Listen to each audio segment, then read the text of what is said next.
Delikado na nga ang buhay mo, lalantad ka pa sa panganib. Ba't di mo na lang sabihin na magpapakamatay ka? Nakahanda na ako para dyan.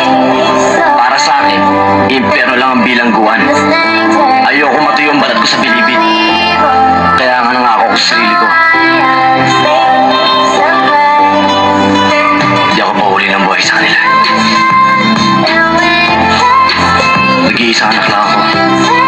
Ang pangarap ng magulang ko sa akin makatapos sa pag-aaral sa Maynila. Pero bigo sila. Kaya ako suswerte na plano ko bukas.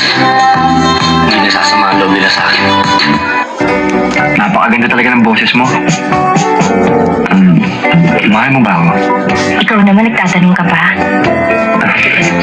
Total tapos na yung trabaho mo.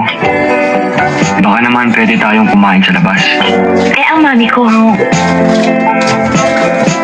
Pwede tumakas tayo. ikaw naman parang hindi mo kilalang mami ko. Gusto mo bang patayin ka nun? Kaya na lang nilaluhan ng lumabas.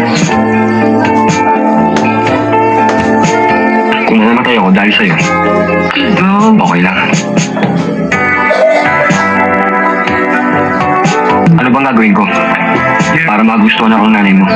Nag-iba. Alam mo, simple lang ang gusto ng mami ko. Pambira ka o... Yung lalaking marunong, mamuhay ng pamilya. Sa'yo ha. At malayo ko sa masasamang barkada.